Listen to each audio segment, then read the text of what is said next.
Ողջույն ժողովուրդ ջան, ողջույն արգանքներս բոլորիդ։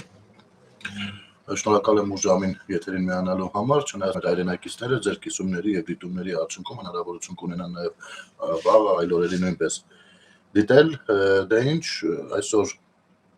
որոշակի անկարգություններ են գրանցվել Երևանի փողոցներում եւ մարդիկ, ովքեր ինչ-որ ուժեղ Հայաստանի կողմնակից են, իբր իրենց ասելով, իհարկե Հայաստանի ուժեղ լինելու համար ոչինչ չարացնելով, փորձել են սանդրանքներ իրականացնել ոստիկանների դեմ, ինչի արդյունքում ոնց հասկացա 3 հոգի կալանավորված են։ Չեմ կարծում երկար կպահվեն, ինչպես փորձը ցույց է տալիս եւ մեր դատարանների որոշումները 12-ից այնուամենայնիվ Սամվել Կարապետյանին մասով վճիռը կհրապարակվի, նրան շարունակում են կալանքի տակ պահել թե ոչ։ Մի խոսքով այսօր սատարելու համար եկել են, ես պարզապես գիտեք իրենց իրավունքն է, հարցը դա չի, ես այս կողմից ասելիք չունեմ, ես պարզապես ուզում եմ իմանալ իրենք ինչ անարդարություն են տեսնում, ինչի համար որ ասում են չէ, պիտի Սամվել Կարապետյանը ազատ արձակվի։ Ինչ անարդարություն են տեսնում այդտեղ Սամվել Կարապետյանի հանդեպ։ Սամվել Կարապետյանը առնվազն 4 մեղադրանքներով ու մեկը մյուսից լուրջ մեղադրանքներով անցնում է ու կալանքի տակ է, ինչ է ինչի։ Եվ առանձին գնալ ձեր սեփական կամ ձեր ընկերների բաներում եթերներում հանդես գալ տարբեր ձևերով, փորձել ցույց տալ թե ինչքան ամեն բան անարդար է իբր, կներեք դա չեք զգացել որ չի աշխատում։ Եվ դատարաններն էլ պիտի չնայած դատարաններին ես դիմելու բան չունեմ, իմիջայլոց իմ գործերով երևի թե առաջիկայում հանդես կգամ, կամ վաղ կամ այսօր, այսօր է ճիշտ ասած շատ բարգացած ուզում խոսել, օրինակ Վերաքննիչ դատարանի դիրքորոշումից իմ մասով, ասեմ որ դատարանները, եթե աշխատում են, ապա աշխատում են ընդդիմության օգտին։ Եվ այո, ամբողջովին քաղաքականացված են այդ իմաստով։ Սա որպես sense արձանագրում, հա։ Ուրեմն այս մարդիկ ինչ ուզում խոսում են, ես որ ասում եմ, ասենք քաղաքական առումով ոչինչ չկա, 0 է, ու որ փողը տակից հանում ես, տակը բան չի մնում։ Այսօր ես դիտում եմ իսկապես սրտի ցավով էի նայում այդ ամեն ինչին, որովհետեւ դա իմ հասարակությունն է։ Ու ինձ տհաճ է դա տեսնելը այդ առումով էր, որ ասենք իմ հասարակությունը պայքարում է բառակի օրենքներ հաստատելու համար։ Փոխանակ պայքարել, ասենք ուժեղ Հայաստան ասելով ինչ եք հասկանում, նարեկ օրինական օրենքի երկիր թե ով ուժեղ է, ինչքան ուժ ունի, այդքան մխի, խփի, սադրի, էշեշ դուրս տա, որն է ձեր ասած ուժը ինչու՞մն է կայանում, ինչու՞մ։ Եթե կայանում է օրենքի իրավահավասարության մեջ, ես դա կհասկանամ։ Իհարկե արդեն կդիտարկեմ որքանով եք դուք օրինապահ քաղաքացիներ կամ ձեզ սատարողները, կամ եթե գաղափարական ուժերի մասին է խոսքը, ապա մենք փողը տակից հանենք, տեսնենք ինչ է մնում, որովհետև այնտեղ մարդիկ են հավաքված, ումոնց մեծամասնությունը, երբ որ ես նայում եմ, որոշներին ճանաչում էի, նայում եմ, ասում եմ ոնց, հիմի այս մարդիկ իսկապես sense լուրջ դեմքով ասում են, որ ինք քաղաքականության, դուք ինչի մեջ եք, քաղաքականության մեջ եք, խուժան բարքերի մեջ եք, ձեր ոնց լինի ուպոր զորբայության մեջ եք, ինչի մեջ եք։ Սա պիտի հասկանանք, եթե դա անում եք քաղաքացիների համար, մեզ համար, մենք պիտի այս հարցերի պատասխանները իմանանք, ունենանք։ Ես ձեզ պիտի սովորեցնեմ իսկապես ինչ է քաղաքականությունը եւ հասարակությունը ինչ տեսակ քաղաքականություն է ակնկալում առհասարակ բոլոր տեսակ քաղաքական իրենց հռչակած ուժերից։ Եթե խոսքը գնում է զորբայության մասին, հազար ներողություն, հասարակությունը չի կարող դա ընդունել, որովհետեւ զորբայից զորբեն կա, ուժեղից ուժեղը կա եւ այլն եւ այսպես շարունակ, չնայած անվանել ձեզ ուժեղ մի քիչ այդքան էլ տեղին չի լինի, հաշվի առնելով ձեր հատկապես վերջին խոսույթները ու հայտարարությունները։ Բայց սա դեռ մի կողմ, այստեղ նաեւ ուժեղ մուտիլովկեք կան, այս ժամանակին sense արդարացումներ բան, իրեն գիտեք, ես բազմիցս տեսել եմ անկախ ամեն ինչից էլի, մեղավորներ մենք բոլոր ճամբարներում կարող ենք գտնել ընդդիմադիրներից մինչև իշխանական, սա չի հարց, ամենատարբեր ուղղություններով։ Քրիստոնեության մասին հեսա միտքս բանանեմ նոր, հա, Զարիկ ջան, արի չշտապենք։ Նա իմ հիմնական ասելիքը ասեմ, սիրով կվերաբերվեմ ձեր ասածին, եթե գիտելիքներս ների այդ մասով։ Ուրեմն այս մարդիկ, հա, ինձ համար ուժեղ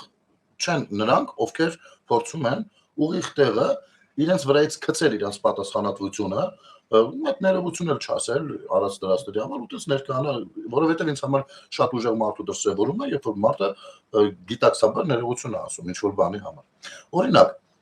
ասենք օրինակ, հա, Փաշինյանին 1000 բանում մեղադրել եք, Դրանց որոշների հետ անկախ նրանից համաձայն է եղել թե ոչ, նա մի քանի անգամ ներողություն է ասել։ Ընդ որում առաջարկվել է ձեզ նույնպես ներողություն ասեք, շարունակվի նորմալ քաղաքական process-ներ, ոչ թե մարդիկ իրար միս ուտեն, բայց ոչ ձերը եղել է անընդհատ սեփ խրել հասարակության մեջ, բայց հետո գորգռալ ասել, որ մենք միասնական բաների կողմից ենք։ Ասենք օրինակ Նարեկ կամ Ալիկ կամ չգիտեմ, Սամվել Կարապետյան, մյուս տղեկ, լավ, այդքան այդտեղ մարդ եք հավաքվել։ Ես եմ միասնականության կողմնակից։ Բայց ես ուզում եմ հասկանամ, ինչի շուրջ պիտի միասնական լինեմ։ Ինչի շուրջ։ Այսօր ասենք այդ սադրանքների շուրջ կներեք ես սադրող մարդ չեմ։ Ես չեմ սիրում դա։ Ես կարծում եմ, որ մեր պետությունը պիտի լինի իրավական երկիր, պիտի դառնա, ուզի թե չուզի։ Ճիշտ է, շատ զոռա, բարդ է, այս մասով, եթե կարող եք ձեր ուժը ցուցադրել ու աջակցել, ապա խնդրեմ, ինչ ա եղել, որ թեկուզ ունենաք քաղաքական այլ հայացքներ։ Ինչ կլինի։ Հաստատ մեր պետության մասին ենք մենք խոսում, երբ որ ես ասում եմ Հայաստան, ես գիտեմ ինչ նկատի ունեմ։ Արդյոք դուք էլ նույն Հայաստան, նույն բանը նկատի ունեք, երբ որ ասում եք Հայաստան։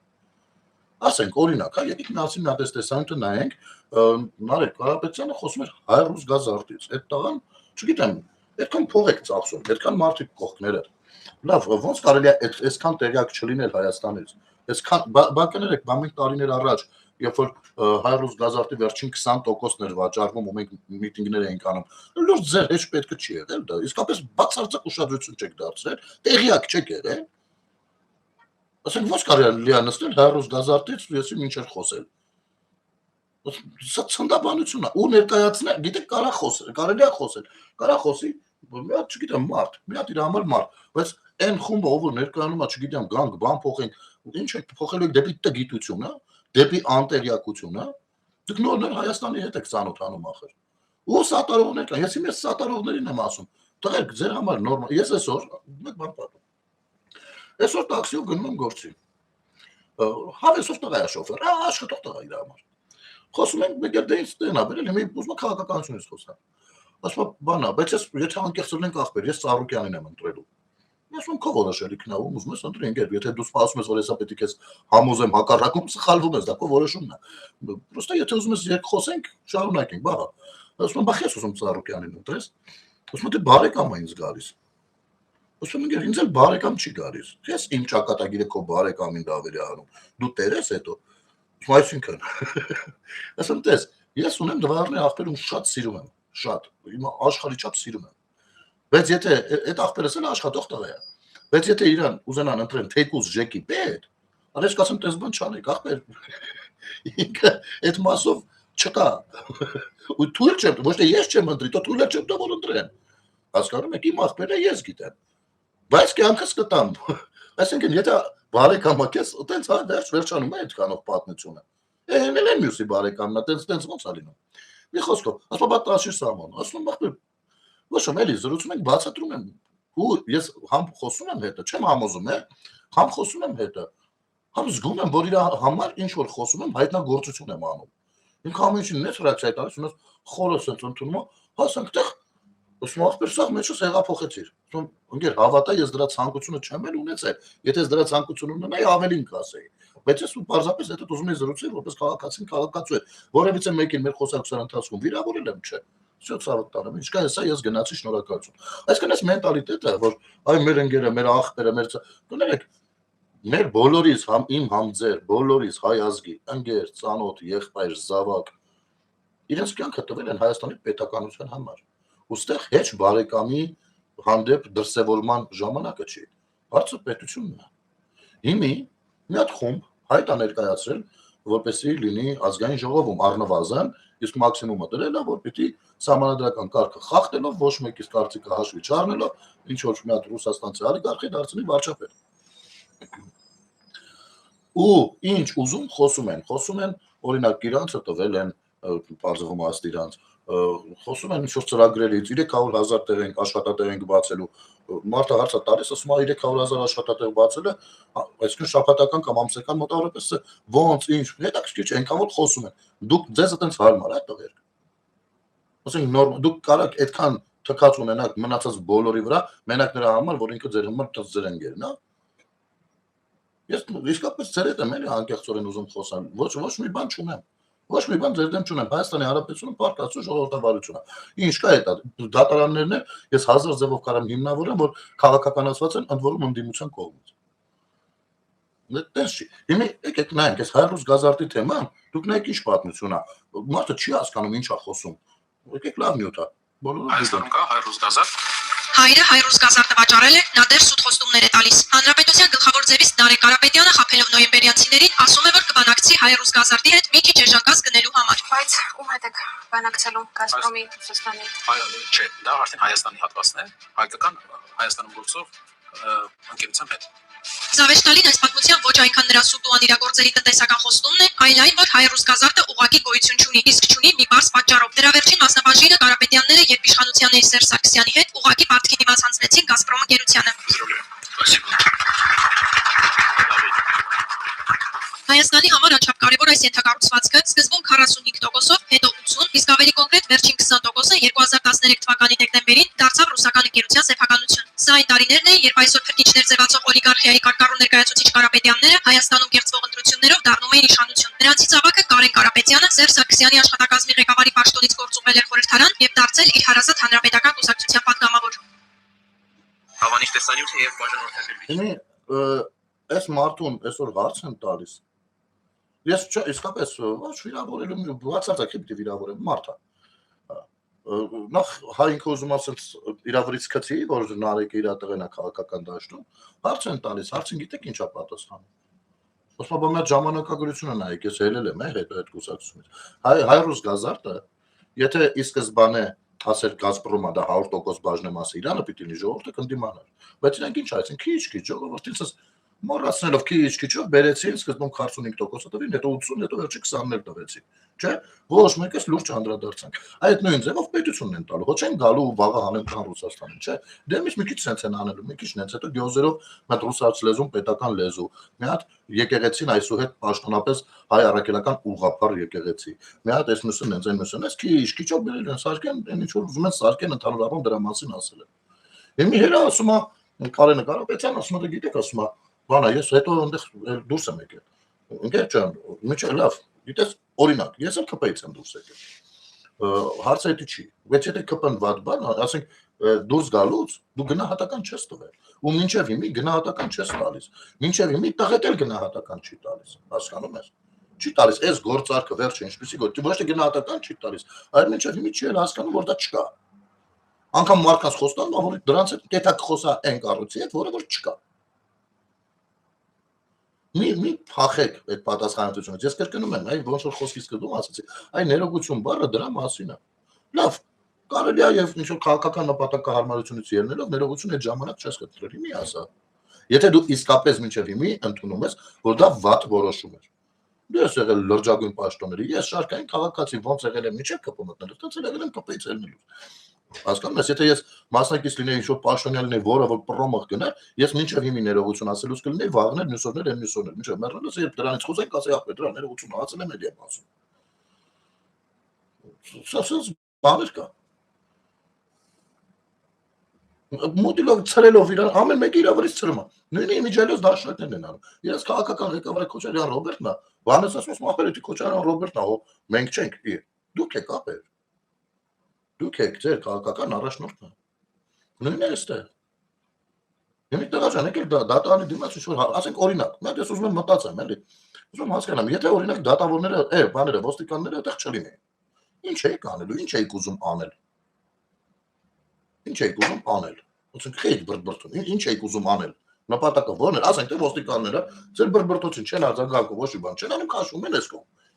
Ինչ եք անելու։ Մտնելու եք, բան, միստերի դալիճ, տենց իրար խփելով, ինչ եք դատավորին վերցնելու եք կախ, ինչ եք անելու։ Խաղցնելու եք Սամվել Կարապետյանի նոտից տանեք, ինչ պետք է անեիք։ Ընդհանրապես ավելի ծանրացնելու եք ձեր վիճակը, այսինքն դուք դուրս եք եկել պետության դեմ։ Որովհետեւ գիտեք ոնց խոսք կա, չէ՞, նպատակը արդարացնում է միջոցները։ Բաց խոսք չի, բայց ձեր նպատակը ո՞րն էր։ Ասեմ ո՞րն էր։ Ձեր նպատակը սադրելն էր։ Որ մի բան ցույց տա, որ տեսեք ոստիկանները այդ բանը Նիկոլական, ասենք ինչ որ մի վերնագրերի համար։ Մի վերնագրերի համար 3 հոգի կալանավորվեց։ Այդ նշանակում է 3 հոգից ավելի շատ է ատում մնացած բոլորին։ Դա ձեր ձգտումն է։ Բայց կողմից ասում եք միասնականություն։ Ինչի շուրջ։ Հենա միասնականության բան կա, գնացեք կպեք ախպեր։ Գործարաններ եք ասում, աշխատատեղեր դառնացի բուգը։ Այսօրվա դրությամբ էկոնոմիկայի նախարարությունը նստած բան անում, օթից բռնում է այն բոլոր մարդկանց, ովքեր ուզում են մեծ ներդրումներով Հայաստանում գործունեություն ծավալել։ Ընդ որում աջակցման ծրագրերը կան, չգիտեմ ինչ, ձեզ էլ է աջակցել է էկոնոմիկայի նախարարությունը ձեր սաղ ծրագրերին համարյա ֆինանսական միջոցներ է հատկացրել։ Ինչ չէ։ Ձեզ։ Գնացեք արեք 300,000 դու ինչ 300,000, վաշում 3 միլիոն գործատեղ բացեք, ով է ձեզ խանգարում։ Չէ, մեր տնտեսական բանով նոր առաջնորդ է պետք։ Ախտել պետք չի մեզ։ Պետք է, օքեյ, ազնիվ եղեք, ազնիվ մասնակցեք, ոնց որ բոլորը։ Ասենք օրինակ, հիմա դուք ուզում եք սահմանադրական կարգ խախտելով իշխանություն զավթեք։ Ձեզ դուր կգա, որ այսօրվա իշխանությունը սահմանադրական կարգ խախտելով ձեզ վաբշե սաղի տանի լարի, ինքը էլի վերընտրվի, իր ուզած Սերժի ասած իշխանուձի հետ կան խփի։ Չէ։ Ուրեմն ընդունված կանոններով շարժվեք։ Գժվելով բանա։ Դրել է ինչ ասում, ասում է այսօրվա իշխանությունները վախենում են, ասում է Սամվել Կարապետյանից, նկարի հետ են կռիվ տալիս։ Նրա խոսքը սահմանափակված է, այ դրա համար էլ բաց չեն թողնում, մարդիկ էլ կան, այ դե ուրեմն այդքան կա բաց թողեք, մի րոպե, այդքան կակով չի, մենակ այստեղ քաղաքական չի, ես էլ եմ քաղաքացի։ Ու ես կարծում եմ, որ չպիտի բաց թողնեն հանցագործին։ Մերոնք օրական դրսերում հանցագործ ստենալով, ով ինչ հանցագործություն արել, ֆրֆռում է, մենք դեմ ենք դրան։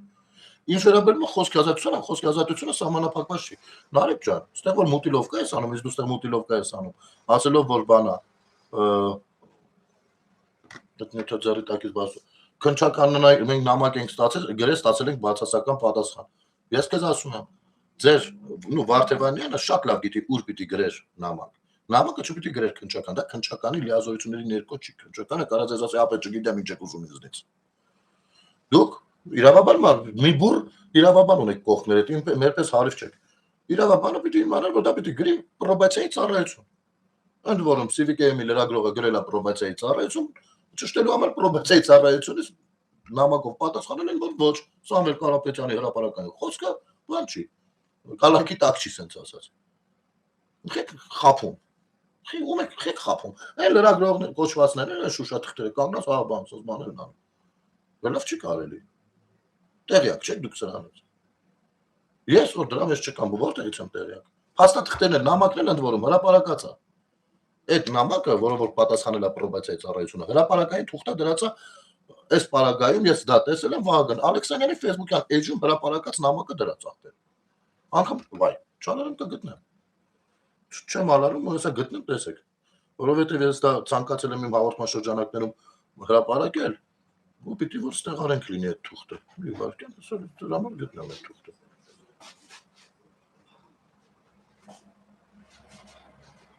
Կներեք։ Չէ, հեսի շատ խորը գնացի։ Ֆոտո։ Ինչ ֆոտո է։ Չեցի։ Հեցի լավ փոցու ֆոտոներ, կներեք։ Ես ինչ է։ 2026 թվականի հունվարի 1-ից Իրապա։ Այսօր չէր։ Ոչ ֆոտոն հրապարակ։ Հա, էսա։ Խնդրեմ։ Էսա Հայաստանի Հանրապետության Արդարադատության նախարարության պրոբացիայի ծառայություն, խնդրեմ, կարաք սկրինշոտ անեք, նստեք կարդաք, Սամվել Կարապետյանի վերաբերող փաստաթուղթն է հրապարակային դրած։ Ես ինձ անձնական նամակով չեն ուղարկել, էլի, ես հրապարակային Վահագն Ալեքսանյանի էջում դրած եմ մտիկներ։ Եք խափում ախր մարդկանց։ Ինչ եկել եք խափում եք։ Ու ձեր հույսը մենք գիտենք ովքեր են, հարցը դա չի։ Իմիջիայլոց ես ուզում եմ այստեղ մի շատ լավ գրառում էր արել Սոպա Սաֆարյանը։ Ես հեսա ընթերցեմ ձեր բոլորի համար։ Քանի որ ես ոնց հասկանում եմ, նաև մեր հետևորդներից շատերը Facebook-ում էլ չկան, գումարած դրան, եթե անգամ կանեմ, կարող է բաներ լինի, ինձ մոտ բերի իրեն չբերի, մի կարդամ։ Սոպա Սաֆարյանի գրառումը, որը վերաբերվում է Սամվել Կարապետյանին։ Անցած տարի ամռան ընթացքում տարբեր ձևերով ու հուշարձություններով մեզ համոզում էին, թե Հայաստանի անվտանգության միջազգային երաշխավորությունն առանց Ռուսաստանի կատարյալ չէ, եւ մեկից ավել երաշխավորների թվում Ռուսաստանը առաջնային է ու պետք է վերադառնանք ՀԱՊԿ կառուցողական երկխոսության շրջանակներում եւ միայն նրանցից հետո պետք է փնտրել նրա համար ընդունելի երկրորդ, երրորդ երաշխավորներ։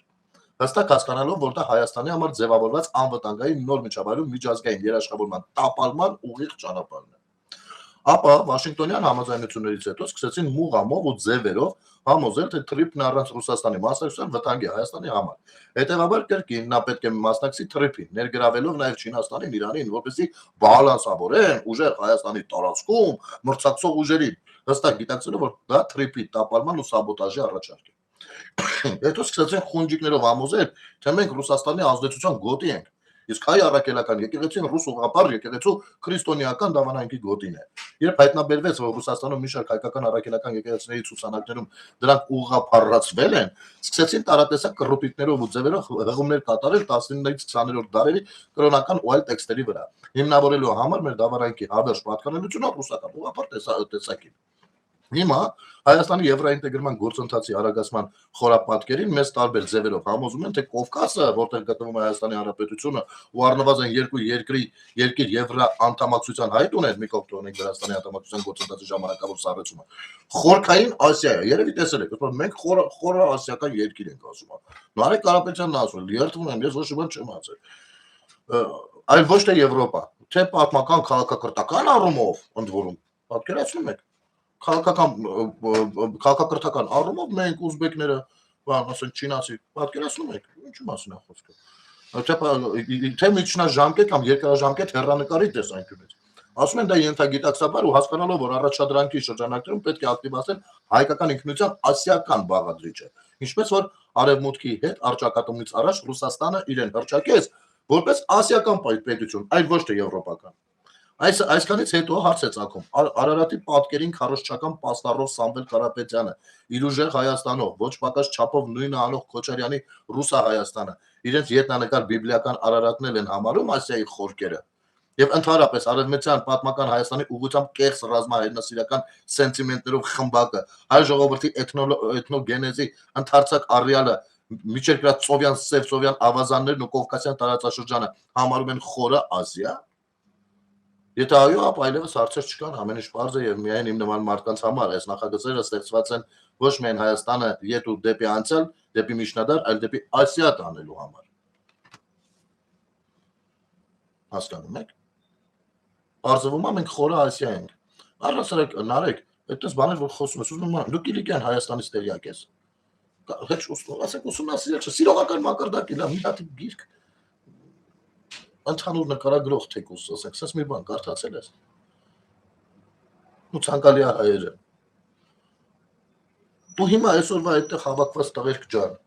դուք նատուրի եք սատարում։ Նայեք, դուք ցանկացած մեկը, ասենք, օրինակ ես այն վրա բերեմ, օրինակ որ չստացվի թե նեղացնում կամ վիրավորելու փորձ եմ անում։ Օրինակ ես 1 միլիարդ անգամ ասել եմ, որ այո, ես սատարում եմ բոլոր ժողովրդավար ուժերին, անգամ նշել եմ ինձ համար այդ կուսակցությունների անունները, որոնք են։ Այսինքն իրանց ես երբ որ սատարում եմ նաև նրանց գաղափարները,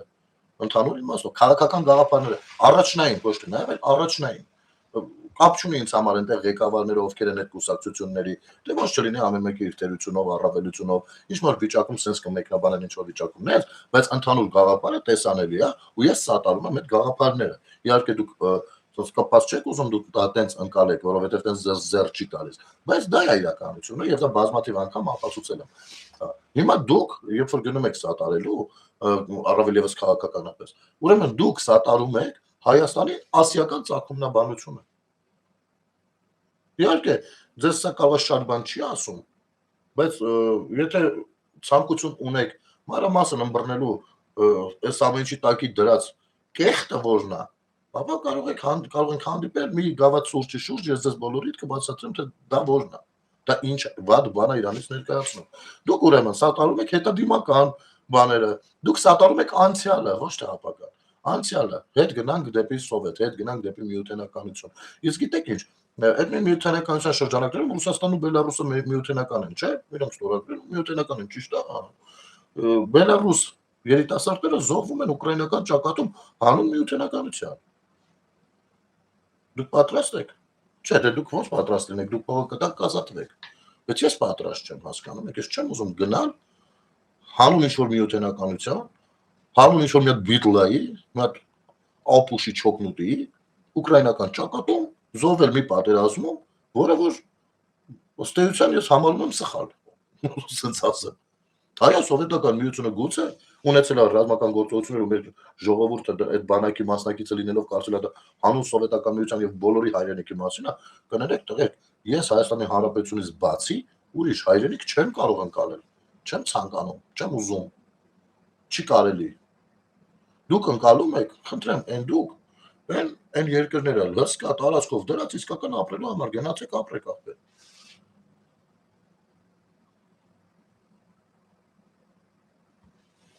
Հաստատ քո վարչապետը ինչ անում է օգուտ Ադրբեջանին է անում։ Նշիկ ջան, ինձ պետքա թվես 1-2 բան, որ օգուտ Ադրբեջանի է։ Իսկ ես միշտ դու կթվես, ասեմ, նախ վարչապետը իմ վարչապետը չի, Հորստանից չեմ բերել, նա Հայաստանի Հանրապետություն լեգիտիմ ընտրված վարչապետն է։ Քո վարչապետն էլ է։ Ասեմ ավելին Ռոբերտ Քոչյանի վարչապետն էլ է։ Ով Հայաստանի Հանրապետության քաղաքացի իր վարչապետը, պետության վարչապետն է։ Սա մեկ։ Երկրորդ, ես չեմ կարծում, թե դու երկար կդիմանաս երկխոսության մեջ, եթե մենք սկսենք հասկանալ ինչն է ադրբեջանական, ինչն է հայկական։ Չեմ կարծում, որովհետև դու ինչ որ ասես, ասելու ես լսած լինելով, ըստից ընդից։ Ես ինչ որ ասեմ, ասելու եմ իմ համոզմունքներից ելնելով։ Նախ եթե տեղյակ չես քեզ հուշեմ, որ օրինակ, խաղաղությունը առհասարակ ինքը բոլոր կողմերի համար է լինում խաղաղություն։ Այսինքն ինչ որտեղ այո, երկու կողմերի թշնամիներն են, հա, մեր համար թշնամի Ադրբեջանին էլ պիտի ձեռնա, Ադրբեջանի համար թշնամի Հայաստանին էլ պիտի ձեռնա։ Եվ այդտեղ մեկը sense բնութագրի մեկը կնես, sense չի լինում։ Հասկանում ես։ Ու ինչն է արել իր համար։ Ասենք օրինակ ինձ ասա, դպրոցներն ու մանկապարտեզները, այսքան որ աշխատանքներ են տարվում ու բացվում են, ում համար է բացվում։ Վստահաբար իմ ու քո երեխաների համար, այո, մեր սերունդների։ Իսկ կներես, դպրոցների փակելը, քանդելը, անտերության մատնելը, մանկապարտեզների սեփականաշնորհել ու պահես բացելը իմ ու քո երեխաների համար է։ Չէ։ Օրինակ եմ բերում։ Դու ինքդ օրինակ բեր, ես բանանեմ, որ չստացվի, հիմա էլ նստել եմ պաշտպանում եմ, էլի։ Չնայած ես ում ուզեմ կարամ պաշտպանեմ, դա բացարձակապես իմ իրավունքն է։ Բայց ես չեմ ուզում այդպես դառնալ, ես ուզում եմ քեզ լսել։ Թող ու հետո գիտես ինչ, եթե քեզ թվում է Պակա Ազոջան, շնորհակալություն ոստերեր, ժողովրդանակ Մի խոսքով, 1000 փոքրիկ նյուանսներ կան, չի կարելի էլի այդքան տենց վերաբերվել, հասկանում եք։ Հիմա էլի վերադառնալով ստեղ, ուրեմն Ցեղասպանության թանգարանի տնօրենի հեռացման թեման փորձում են դարձնել մի հատ պատմական լրջագույն թեմա։ Ես ինչ արեց, ոնց թե բա իրավունք չուներ, չուներ։ Տեսեք, ասեմ, երբ որ J.D. Vance-ի նման մարդը գերտերությունների ղեկավարները այ կետից գնում են բեկետ, նու կներեք, կարող է մի քիչ չափազանցություն լինի, անգամ դրանց զուգարան գնալու ժամերն է արձանագրած լինում եւ կոնկրետ ով պիտի ուղեկցի որ զուգարան։ Հասկանում եք, այնտեղ ամեն ինչն է արձանագրած։ Համաձայնեցված է գլխանց արդեն շատ բան։ Եվ ինքնագլուխ պետական աշխատող չի կարող լինել։ Դա հերոսացում չի։ Դա սեփական պետությունը հարվածի տակ դնել է, այսինքն դու դրանով ոչ թե հերոսացար այդ տեսեք արցախցիներ, ես առիթը բաց չթողեցի, ես ինչ բան արեցի, ոչ, դու դրանով ասեցիր այդ տեսեք հայ ժողովուրդ, ես թքած ունեցա ամեն ինչի վրա ու վնասեցի մեր բոլորիս պետությունը J.D. Vance-ին դրանով հասկացնելով, որ ստեղ բարդակ է։ Այդ դրանից ինչ հետևություններ կանի J.D. Vance-ը, դա այլ հարց է։ Վստահաբար չի գնալու քո մասին հիշի, քո դեմքը արդեն վաղուց չի էլ հիշում։ Հնարավոր է այդ միջադեպն էլ արդեն չի հիշում, բայց տպավորությունը մնացել է, բացասական տպավորությունը, որովհետև իրան հանկարծակի են բերել։ Ասել են մի բան, ինչը լսելուն ինքը պատրաստ չի եղել, չի կարելի։ Եվ այո, քանի որ պետական աշխատողն է, դու ունեցել ես հստակ ռեգլամենտ, հստակ գծված ռեգլամենտ, որը պիտի աներ, ու դու դա չես արել։ Դու արել ես ուրիշ բան, մի դա քո տեսանկյունից լավ է, իմ տեսանկյունից լավ է, Պողոսի տեսանկյունից վատ է, դա ուրիշ բան է։ Բայց դու արել ես քո գործունեությունից դուրս ապուշություն։ Դրանով իմիջայլոց նույն արցախցիներին դարձան դնելով վտանգի տակ, որովհետև պատասխանատվությունը դրա դու չես կրում։ Կրում է պետությունը։ Ու եթե ինչ-որ մի բան այն չգնա, ոչ մեկ չի կարող բացատրի, որ դրա պատասխանատվությունը նաև քո վրա ասելու չէ, ես ինչ եմ արել որ։ Այդ ես ինչ եմ արել որը պետության ոչ քաղաքացի լինելու մտածելակերպն է։ Մարդիկ, ովքեր որ պետությունը իրենցից օտարել են, այդպես են մտածում։ Ամեն մեկը ուզում է բան, քաշ նժդեղ խաղա, ամեն մեկը ուզում է աղբյուր Սերոկ ու Գևորգ Չավուշ խաղա, Ոչ այդ ժամանակները, երբ որ մենք չունենք պետություն, դա իհարկե նրանց կարևորությունը մեր պատմական իրականության մեջ մեծագույն է։ Բայց այսօր պետություն ունեն։ Գնացեք, կարդացեք, սովորեք, հասկացեք ինչ է նշանակում պետություն, եւ լավ կլինի նաեւ հասկանաք, թե ինչ է նշանակում քաղաքացի, ով ունի հստակ պարտականություններ եւ էլի դες բաներ։ Կարդալու տեղն էլ առնվազն սահմանադրությունից կարող եք սկսել։ Հասկանում եք։ Ես այս իմաստով այսքան չեմ մտածում դրա մասին, լավ է հեռացրել։ Ես չգիտեմ իրավական հիմքերը որքանով է նորմալ, ասենք եթե ինքը դատարան տակը վերականգնվի, արդյոք էլի թե ոչ, չգիտեմ, բայց այնուամենայնիվ sense աշխատողներ մեզ պետք չէ։ Այ որ ասենք կադրերի պակաս, նաև sense ուղեղ ունեցողների մասին ենք ասում, որոնց ներկայությունը առնվազն վնասակար է մեր իրականության մեջ։ Հասկանում եք։ Եվ ես ուզում եմ մի թեմայի էլ անդրադառնանք ու դրանով փակենք, այ լավ կլինի օրինակ այդ նույն բանը ցեղասպանության թանգարանի տնօրենը կամ նրան սատարող արցախցիները, ովքեր երևի թե ումոնց մի մասը երևի շատ ոգևորված է, օրինակ գնան այսօր մի 600 հատ չայ առնեն, մի 300 հատ խոզանակ եւ տանեն դնեն Ռուսաստանի դեսպանատան առաջ։ Գիտեք ինչու։ Որովհետեւ Ռուսաստանի եկեք ընթերցեմ, հա։ Ուրեմն գիտեք որ Ռուսաստանը ինչ որ փորձեր արել իբր արցախցիներին օգնություն տալ։ Իհարկե դեռ մի հարց է որ երբ որ արցախցիներին օգնություններ պետք իրանք չկային ու ընդհակառակը մի բան էլ տասնապատիկ, հարյուրապատիկ ավել գնով բան են ծախում արցախցիների վրա օգտվելով նրանց նեղ վիճակից, բայց այնուամենայնիվ ընթերցեմ։ Արտաքին գործերի նախարարը Ռադար Արմենիայի աղբյուրի փոխանցմամբ ռուսական կողմին տեղեկացվել է նախընտրական շրջանում իրավական սահմանափակումներով պայմանավորված առաջարկվող հումանիտար օգնությունը, որը նախատեսվում է տրամադրել Եվրասիա ՀԿ-ի եւ նրա ղեկավար Միկա Բադալյանի, որը որ այստեղ հուշեմ ձեզ ժողովուրդ ջան անցանկալի անձա հայտարարվել Հայաստանում նրա դավաճանական մոտեցման համար, ասեմ ավելի նրա հեղափոխությունից հետո երբ որ հաջորդան արագ ինչ ուներ ծախում էր որ անգամ դե վախում էր չէր հավատում Թավիշին, եթե չեմ սխալվում եմ Բաղրամյանի վրայի տունն էս Միկան առավ 1 միլիոնով։ Համարվում է ոչ նպատակահարմար։ Ընթառաջելով մեր խնդրանքին, արտգործնախարարը մեր աղբյուրը տրամադրել է նաև ՌԴ կողմից առաջադրված օգնության ցանկը։ Օգնության ցանկը օրինակ, հա, ասենք 600 թեյ Ռուսաստանի Դաշնությունը արցախցիներին փորձել է օգնի 600 հատ թեյ, 300 հատ ատամի խոզանակ, 300 հատ հակաբոլբոքիչ կրեմ, 320 հատ ատամի մածուկ, 300 թաց անձեռոցիկ եւ այլն։ Մեր զրուցակիցն անհրաժեշտ համարեց նաև ընդգծել, որ ՀՀ կառավարությունն արկա գերակայություններով հետևողականորեն եւ շարունակաբար աջակցում է Ղարաբաղի ստեղծված մեր հայրենակիցներին, օրինակ բնակարանային եւ աշխատատեղերի ապահովման ծրագրերի շրջանակներում։ Իմիջիայլոց այդ փաստաթուղթը նույնպես հրապարակային է, խնդրեմ, թե ցանկն է սա, մի պահպան ֆոկուսից փախնում է էլի, ու սա, կարող եք սկրինշոթ անել, դուք ինքներդ ընթերցել ռուսերեն լեզվով է գրված, հուշեմ։ Ահա թե ինչով են ցանկանում օգնել արցախցիներին նրանց հայրենիքը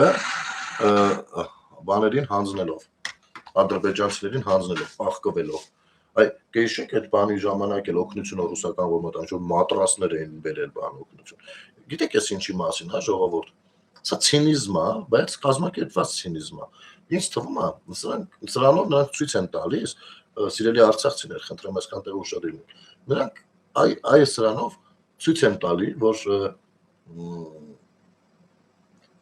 դուք սրա կարիքը ունեք։ Սա է ձեզ պետք։ Այսինքն էժան արժեք իրենց համար։ Այնց դա են ցույց տալիս։ Իրանք կարծում են, որ ձեզ չայ է պետք ախպեր։ Դուք էլ մի 600 հոգի եք, մարդը մի հատ չայ տան։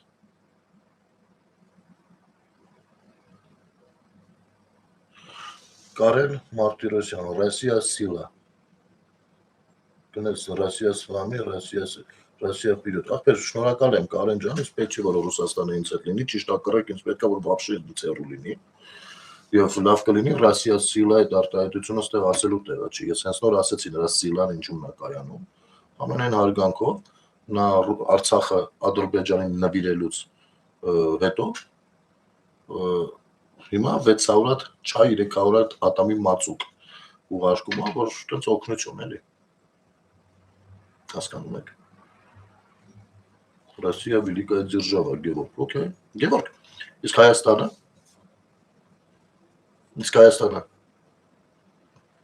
Ես ուզում եմ հասկանալ, ես չեմ հավատում, որ չէ, հանկարծ ինձ համար Ռուսաստանը մի հաշիվ է, բայց այնուամենայնիվ ես ուզում եմ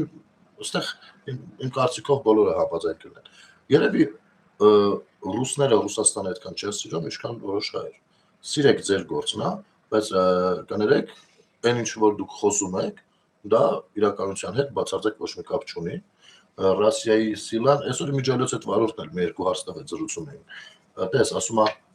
հետաքրքիր բաներ ասում, ասում է, դե բանա, ինչ ունեմ չունեմ, ծախում եմ գնամ Վլադիվոստոկ։ Ասում եմ, ախպեր, ասում եմ, դե ոչ ընդեղ եմ ուզում այդ ապրում, ասում եմ, լավ, քո գործն է, հետո բա։ Ու խոսում ենք, ասում եմ, ախպեր, ես ընդեղ խոսում եմ, ոչ մի բանն էլ չի թանկացել, ասում եմ, ո՞վ է քեզ ասում, որ չի թանկացել, բա իմ հարազատները։ Ասում եմ, տես, եթե օրինակ, ես գները չգիտեմ հիմա ոնց են, օրինակ եմ բերում։ Օրինակ, եթե այնտեղ հացը 50 ռուբլի է, ու 50 ռուբլի էլ մնացել է 22 թվից հետո, դա չի նշանակում, որ չի թանկացել, որովհետև եթե այն ժամանակ 50 ռուբլին, ասենք թե $10 էր, հա, օրինակ։ Հիմա 50 ռուբլին $1 է։ Մի թանկացել է, թե չի թանկացել։ Ինքը իր ռեզերվնի փողերն է, այդ փողը 100 քանի միլիոնանոց երկիր է, ինքը իր մեջ ֆռսնում է, որ մի ձեր ժողովրդին πάει, թե չէ ժողովուրդը կաշին կհանի, որովհետև Ռուսաստանի Դաշնությունը այսօրվա դրությամբ արդեն ծանր արդյունաբերություն է, հոգեվարքի մեջ է, օրական զավոդներ են փակվում, սա ես օֆիցիալ բան եմ ասում, միջին արդյունաբերությունը նույնպես ծանր վիճակում է, փոքր արդյունաբերությունը, թեթև արդյունաբերությունը նույնպես ծանր վիճակում է, իսկ պետությունը առաջ տանող է սրանք են։ Եվ սրանք փակվում են քիչ-քիչ տղերք։ Կարող է դուք Մոսկվայում նստած ինչ-որ բան չեք զգում ձեր վրա, ու դուք որոշել եք, որ Ռոսիա սիլը, կներեք, այդ ստենց է Սամվել Կարապետյանն է մտածում, ուժեր են ասում, իսկ ի՞նչ է նշանակում ուժեր։ Ռուսաստանի Դաշնությունում այսօր շատ երջանիկ են, որ Իրանը բանով Հորմուզի նեղուցը ասած ապահում, որովհետև բանա վիճիցիլի օրական 150 միլիոնի եկամուտ է ստանում, որը որ այդ երկրի համար ոչ մի բան է, բայց էլի ասած ինչ որ կիսլարոդի բան է բացվում։ Աշխարհը այսօր չի վերաբերվում Ռուսաստանին ոչ մի ձև, քան վերաբերվում է որպես, չգիտեմ, ինչերի։ Ես իմ անձնական կյանքից եմ օրինակ բերել։ Ինքնաթիռով թռնում էի, դե Ամերիկայի գնում, ճանապարհին ուզում եմ կինո նայեմ, 10 քանի ժամ պիտի թռնեմ։ Գերմանիայից Միացյալ Նահանգներ։ Ասի կինո նայեմ, այնտեղ կար որ լեզուն կարամ փոխեմ, ուզում էի ռուսերեն դնել, չէր միանում։ Չէր միանում։ Այսօր դեսեն կան, դες ուրիշ լեզու չգիտեմ։ Կանչեցի, ասի կներեք, էլի ոնց որ չի աշխատում, բա որ լեզվով եք ուզում նայեք, ինքն էլ դե ամերիկացի երևի։ Արա ու ես զգացի, որ ես չեմ ուզում ասեմ ռուսերեն։ Չեմ ուզում ասեմ ռուսերենով։ Հասկանում եք, որովհետև ամոթ էր ասելը։ Հիմա եթե ասում եք Ռոսիա սիլը, էս իմաստով, հա, էս իմաստով անմրցելի են։ Բայց հեսա ես կուզեմ տեսնել ձեր դեմքերը, չնայած սարսափելին հենց այդ է, որ կան հայ մարդիկ, ովքեր երջանիկ են Ռուսաստանում։ Դուք Ռուսաստանը ձեր պետությունը ծախել է, ձեր հայրենիքը։ Ձեր հայրենի Ղարաբաղը երկու անգամ է ծախել։ Մի անգամ սովետի ժամանակ է տվել Թուրքին։ Մի հատ էլ Սաղիս աշկի դեմը։ Ռուսաստանը Նախիջևան է տվել Թուրքին։ Պայմանագրով։ Ռուսաստանը Արարատ լեռը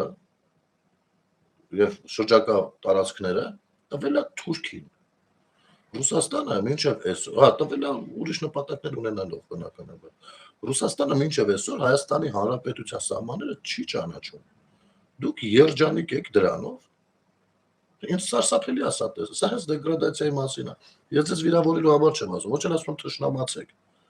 Բայց որքանով է adekvat այս ամեն ինչի մեջ մտնել ու այդ դրոշները դնել ու ասած հպարտանալ Ռուսաստանի ուժով։ Կարող եք մի փոքր հպարտանալ Հայաստանով։ Ես տեսել եմ, այսա կարող ենք թերթել, բոլորս էլ տեսնել։ Դուք ոչ մի հատ երրագույն դրոշ ստեղ չեք դրել, դուք դրել եք Ռուսաստանի դրոշը։ Գիտեք ինչի։ Որովհետև ձեր հայրենիքը Ռուսաստանն է։ Okay, նորմալ է։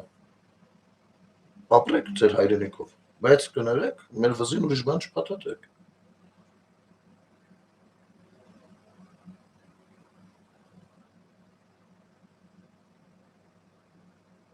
Ասենք իմիջայլոցը կարծիք չի, որ ասում եմ, դրա մասիկ ռուս պոլիտոլոգներն են ասում, որ իրանք սխալվեցին, չպիտի Հայաստանի դեմ աշխատեն, Հայաստանին պիտի թիկունքից չխփեն։ Ու դուք այս սաղ բազարի մեջ ռուսական դրոշ եք դրել, ասում եք Ռոսիա սիլը, ինձ ասեք, խի եք դա անում։ Ինչ է ձեր համար Հայաստանը։ Ասեք, խնդրում եմ ասեք, գրեք, սպասում եմ չկա։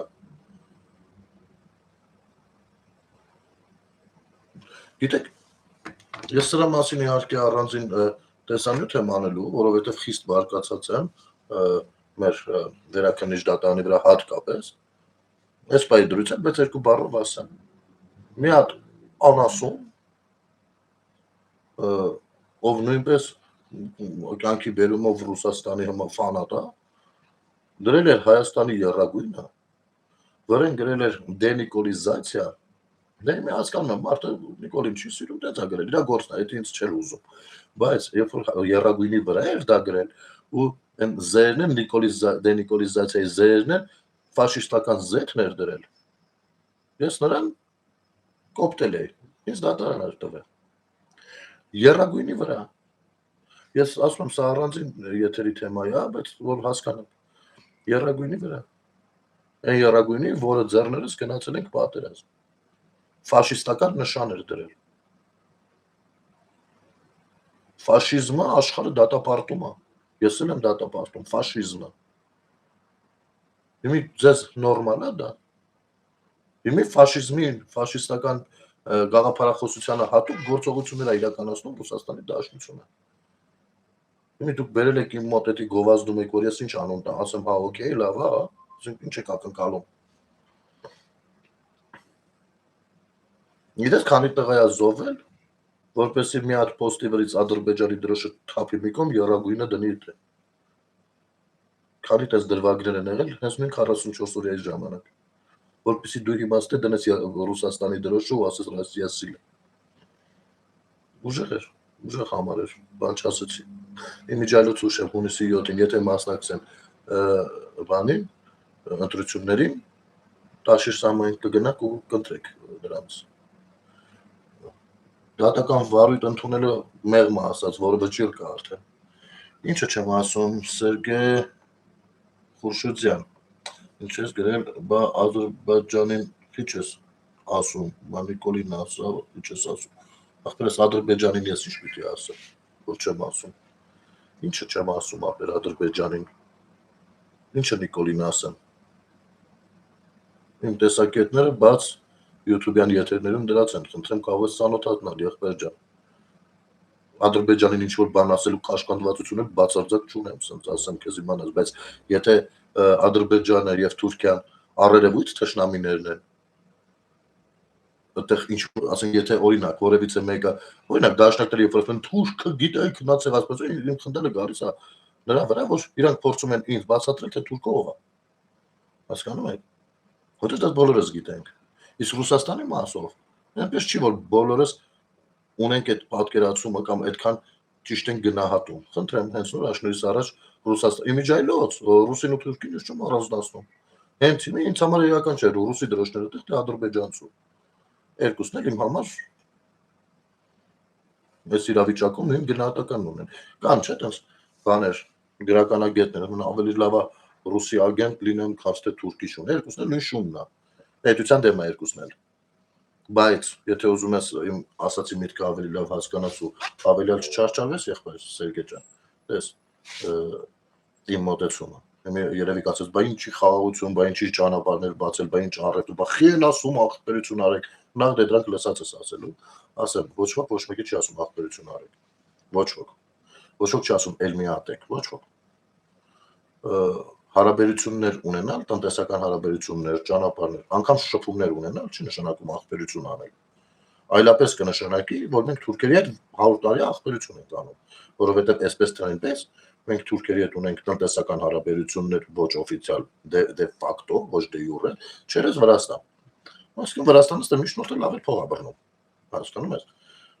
Թուրքերի հետ ունենալ առևտուր նշանակում որ ունենք հարյուրամյա շփում նաև թուրքերի հետ, չէ՞։ Իմիջայլոց ոնց է վերաբերվում Շարլ Ազնավուրին։ Վստահ եմ լավ է վերաբերվում, չէ՞։ Քեզ հուշում ու Շարլ Ազնավուրի փեսան թուրքը։ Հասկանում ես։ Ես չեմ կարծում թե Շարլ Ազնավուրը նրա հետ ախպերություն արել։ Բայց դենց է ստացվել։ Ինչ կասես դրան։ Հրանտ Դինքը վստահաբար ունի շատ թուրք ընկերներ։ Ասեմ ավելին, Հրանտ Դինքը երբ որ մահացավ, միլիոնավոր թուրքեր Ստամբուլի բոլոր փողոցները փակել ու հարգում էին նրա հիշատակը։ Տեսել ես այդ կադրերը, խնդրեմ նայես։ Խնդրեմ նայես այդ կադրերը։ Ինչ ենք անում։ Հիմա իրանք համարում ենք ախպերներ, բնականաբար ոչ։ Ուրիշ բան է, որ դաշնակները ձեզ համոզում են, թե իբր բա ոնց ախպերություն ունենք, ոչ մի ձեր չկուրմանիք մի, եթե կա առանձին վերցած մարդ, որ ուզում է անի, դա ռադի բոգա։ Բայց չի կարա։ Եթե դու ուզում ես իմ ասածների վրա կերտ բռես, թե ես կարող եմ թուրքերեն բան չասեմ, կներես, ես չի լինի, ես օրս կողմը ղարսեցի եմ, մորս կողմը մշեցի եմ։ Հասկանում ես, ես շատ լավ գիտեմ, ինչ որ գիտեմ։ Էլ չխոսեմ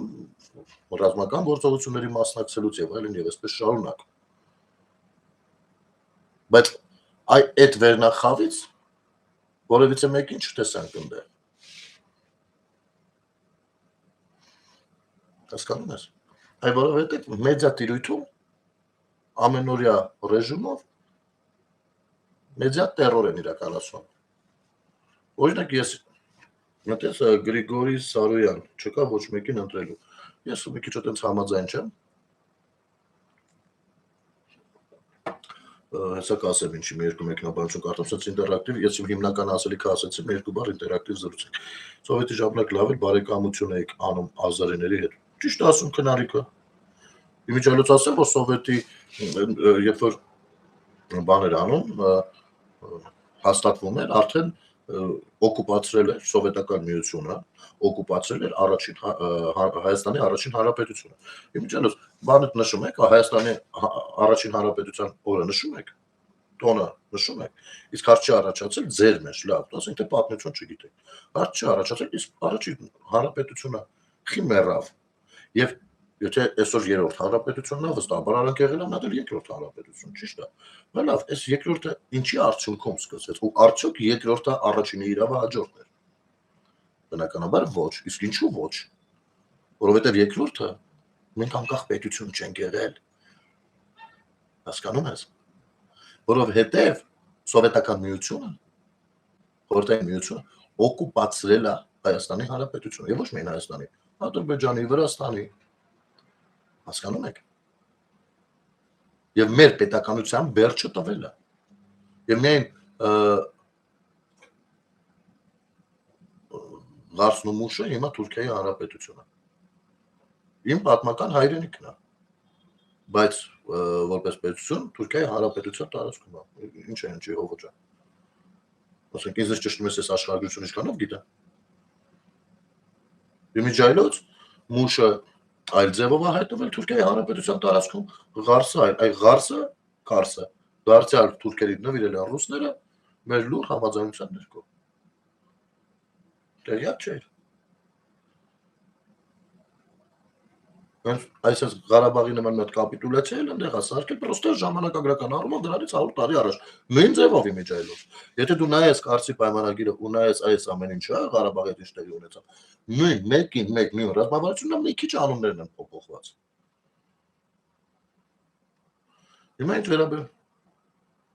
Հիմա ինչ վերաբերվում է բանին, ընտրությանը։ Գիտես, ես լուրջ չեմ վերաբերվում, կներես, խոսքը հենց քո մասին չի, ես կարծում եմ դու դեռ մտադրությունդ կփոխես։ Ես լուրջ չեմ վերաբերվում այն քաղաքացիներին, ովքեր ընտրության չեն մասնակցում։ Ասեմ ինչու։ Ով որ ընտրության չի մասնակցում, նա բարոյական տեսանկյունից նաև իրավունք ունի բան պահանջի, որովհետև ինքը իր վրա այս պատասխանատվությունը գցել է։ Որպես քաղաքացի չի վերցրել իր վրա պատասխանատվություն, գնա ընտրի որևիցե մեկին։ Այստեղ մյուս հարցն է, չէ՞ առաջանում, բնական հարց է առաջանում։ Ախպեր, սաղին դեմ է, ոչ մեկ իմ սրտով չի, օքեյ։ Դու անձ մի ընտրի։ Դու ընտրի ռազմավարություն, որ քաղաքական ուժը, քաղաքական ինչ ծրագիր է առաջարկում։ Եթե դու լավ քաղաքացի ես, ապա խնդրեմ, այդ առաջարկած ռազմավարությունը ձեռքդ պահում ես, 5 տարի զալիքները տանում ես, երբ որ իրենք իշխանություն են լինում, ասես լսի, դու ստեղ, այս բանն ես խոսք տվել, ուրա։ Ինձ ես է խոսք տվել։ Սա եղել է ձեր ռազմավարական ծրագիրը, ինչի արդյունքում ձեներ եք ստացել։ Բայց քանի որ դուք կալարեք այդ ամեն ինչի տակ մտնեք, դրա համար որոշում եք, որ ոչ մեկին էլ չեմ ընտրելու։ Դա լավ բան չի։ Բա որտեղ է քաղաքացու կոդրսերում, բա ով է ընտրելու։ Իսկ եթե բոլորս էլ որոշենք, որ ոչ մեկ մեր սրտով չի ու ոչ մեկս ոչ մեկին չընտրենք, ի՞նչ է դառնում։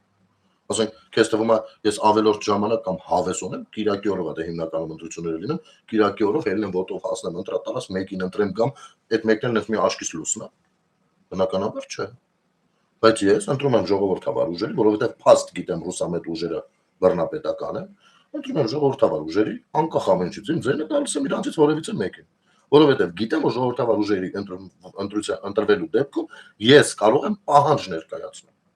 Եվ եթե իրանց ռազմավարության գոնե, вообще դա դրական արդյունք է համարվում, եթե գոնե 80%-ը իրականացած են լինում։ Բայց եթե իրենց կատարողական միջալուց նաև հետևում եմ ազգային ժողովի տարեվերջյան ու տարեսկզբյան նիստերին պարտադիր, մնացածը կարող ես չնայել։ Բայց այն պիտի նայես, որովհետև այդտեղ կատարողականներն են ներկայացնում։ Ու հստակ քո պահանջը ձևակերպես կարծիքը նույն ձևով։ Քաղաքացի բառը դրա մասին է։ Դες քաղաքացի բառը քաղաք բառի հետ այդքան էլ կապ չունի։ Իհարկե բնակավայր որպես է, բայց այլ իմաստով օգտագործվում։ Քաղաքացի բառի մեջ քաղաքականություն միտքը կա։ Պետք է ժամ, որ այդ սախ ռուսի ծրագրով է գնում, արի նստենք տունը ու էլ տնից դուրս չգանք, թողով ուզում է, ինչ ուզում է գանի Հայաստանի հետ։ Այդ է ստացվում։ Այո, առանց հայկական տարածում։ Ես նկարիչ եմ, կարամ սիրուն գրեմ։ Դա տարատեսակի բառ է երևի գնում, հա, ստեղ խոսակցում ուշադիր չէ։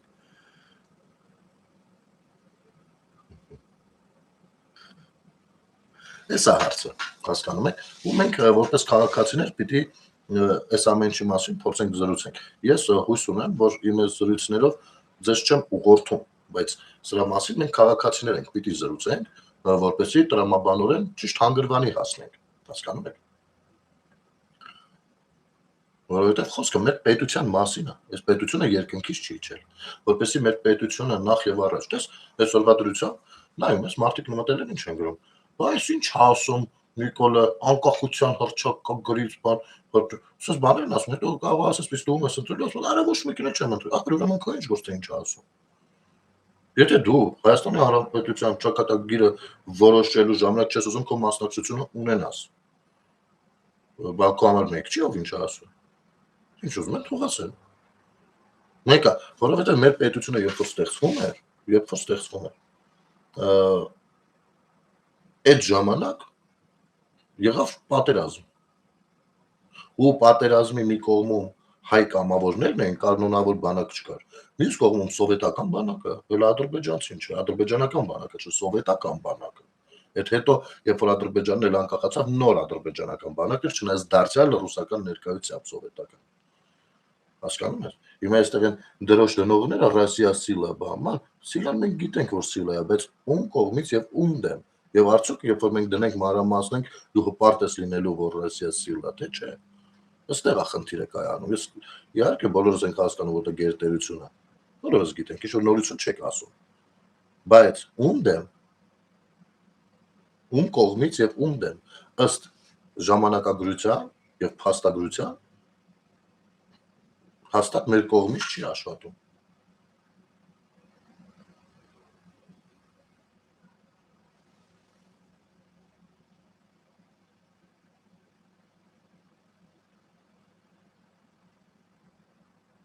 Տղերք, իհարկե,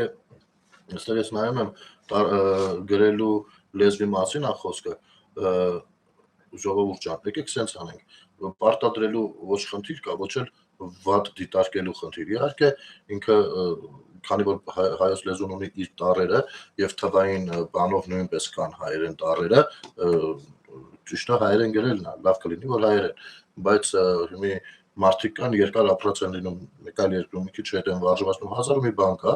մենք կարանք հորդորենք որ հայատար գրեն մարդիկ, բայց մենք չենք կարող պարտադրել որ հայատար գրեն մարդիկ։ Եկեք այդ վեճը մի քիչ բան անենք, հա։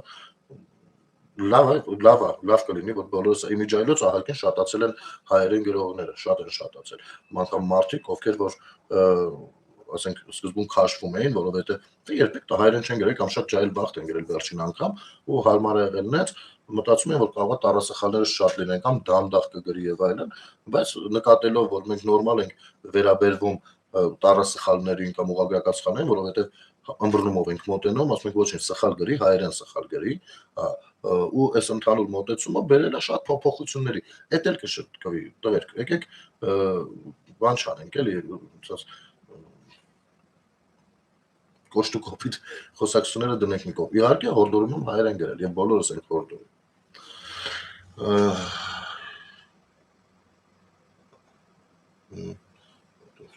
Վիլյամ Սարյանն հայերեն չէ։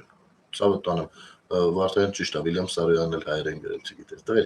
եկեք չմտնենք այդ դաշտ, հա։ Բադ բան է, իհարկե։ Բադ բան է, ոչինչ, նորմալ է։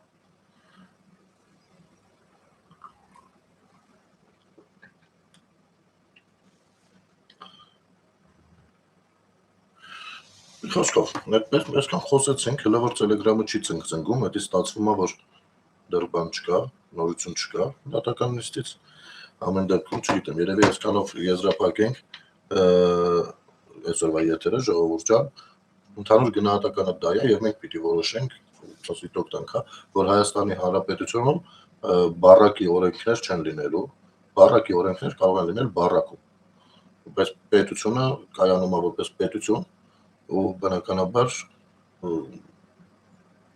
շարժվում է այլ ուղղությամբ։ Եվ կյանքը բարելավելու եւ պետությունը ուժեղացնելու ուղղությամբ է շարժվում է միջայլոց, որովհետեւ պետությունը ուժեղացնելու գործունեություններից մեկն էլ այն է, որ աշխարհում ունենաս շատ համախոհներ,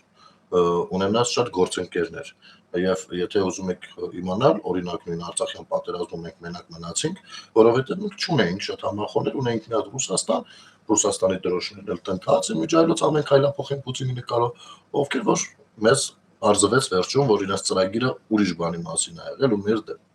Իսկ Ադրբեջանը իր ժամանակը իզուր չէր կորցրել։ Ինքը ձեռք էր բերել Իսրայելի նման գործընկեր, Թուրքիայի նման գործընկեր, ովքեր լրջագույն ձևով սատարեցին նրան։ Իտալիայի, Լեհաստանի, մյուսի դիքը գործընկերներ էր ձեռք բերել։ Դրա համար էլ Արցախյան պատերազմը այդպես գնաց։ Մի խոսքով, ամեն դեպքում մյուս անգամ կխնդրեմ, որ եթե ուզում եք նկարագրել Ռուսաստանի ուժը կամ ասենք ռուսամետ ուժերի ուժը, ապա ասեք ինչու՞մն է այն կայանում եւ որքանով է դա բխում մեր պետության շահերից եւ մեր քաղաքացիների շահերից, ոչ թե միայն դնել ու ասել ինչ-որ բաներ, որոնք ստեղից ընդեղից լսած են, դա այդքան էլ լավ բան չի։ Շնորհակալություն եթերը դիտելու եւ տարածելու համար ժողովուրդ ջան, շատ հաճելի է շփվել է եւ շատ շնորհակալություն, որ ընդունում ենք իրար այնպեսին ինչպեսին կանք ու փորձում ենք խոսել, ընդունել, համաձայնել կամ չհամաձայնել, բայց դրանով իրար հանդեպ վերաբերմունքը միևնույն է մնում է դրական։ Սա այդպես։ Ամեն դեպքում պետք է ասեմ, որ ամեն ինչ շատ լավ է լինելու, հեշտ չմտածեք, կարևոր իրադարձություններ կան, լինում են եւ դեռ լինելու են, անակնկալներ նույնպես լինելու են բնականաբար եւ Հայաստանի Հանրապետությունը գնում է ճիշտ ուղղությամբ։ Միայն մնում է հասկանանք, որ այդ պետությունը մեզնից օտար մարմին չի, մենք ենք այդ պետությունը եւ այդ պետությունը որքան արագ ինչ որ ուղղությամբ կգնա, կախված է ուղիղ մեզանից, ոչ միայն ընտրություններին, այլ մինչեւ ընտրություն կամ ընտրությունից հետո որպես քաղաքացի դրսևորվելու։ Այնպես որ բոլորս ունենք պարտականություններ, մինչեւ սրա նրան անուն դնելը մի հատ եկեք մենք մեզ նայենք։ Մենք 21-րդ դարում դեռ չենք սովորել հասարակական տրանսպորտ նստել։ Եվ սա լուրջ խնդիր է։ Այս լավ կլինի, ամեն ինչ շատ լավ կլինի, հեշտ չմտածեք։ Բարի գիշեր ձեզ։